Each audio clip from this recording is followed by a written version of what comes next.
Hey guys, Doyle here with Doyle's Basement Records, and I hope everyone's doing good in the VC community.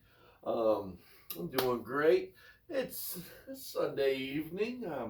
It's gonna be an episode kind of about is Audiophile worth it or not. But before we get started, hit that like button, hit the subscribe button. Please leave me a comment. Let me know what you're thinking. Let me know if I suck, if I'm doing all right for you guys. But so is Audiophile worth all the money?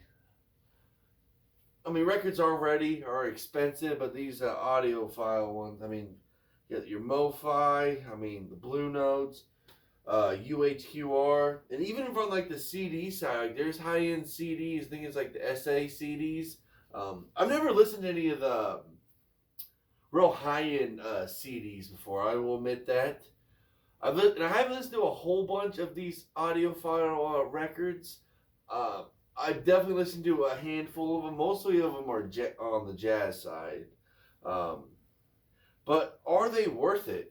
Are they worth the money? Especially, I know they had, well, I think it was like a Miles Davis. God, what was it? I know it was a UHQR, but I forgot how expensive it was. And, you know, a lot of people say it was worth the bang for the buck. How I phrase it, like I said, yes and no. Yes, actually, I'm gonna start with the no. It's not worth it let me rephrase it. It all depends on your equipment if it's worth it or not. The no section, if you have low end equipment and it's not worth it because you're not hearing the actual details of these pressings of the audiophile, how well done they're put. I mean, if you have like a Crosby or like all one in unit, or even some of those low end audio techs with the not the built-in speakers, but the speakers come in, outside with the preamp. I'm gonna say no. You're not getting your money's worth because you're not hearing the true detail to the vinyl. Um, that's like the number one rule I think about these certain audiophiles. It's all about your equipment.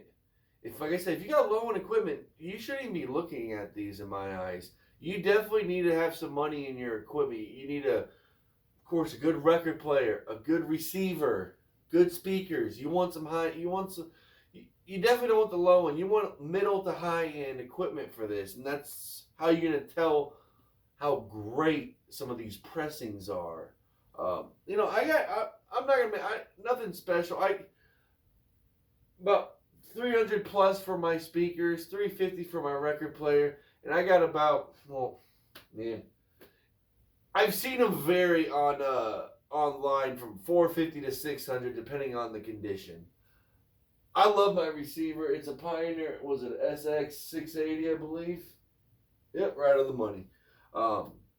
So if I listen to some of those audiophile pressings on here, I'm definitely going to be able to tell the details to them more than, say, like I said earlier, like the Crosby or all in one, or even those built, or not the built-in, but they come with speakers or not.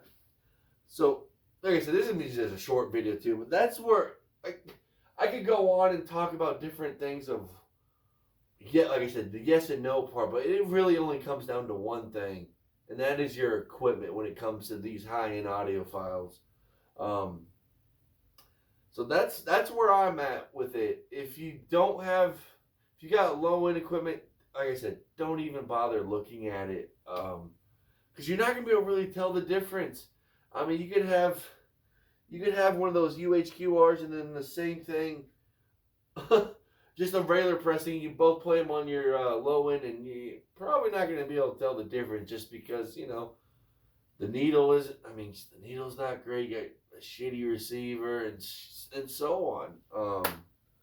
But that's kind of where I'm leaning towards if you talk about audiophile, what do you need to have a good sound? It's your equipment.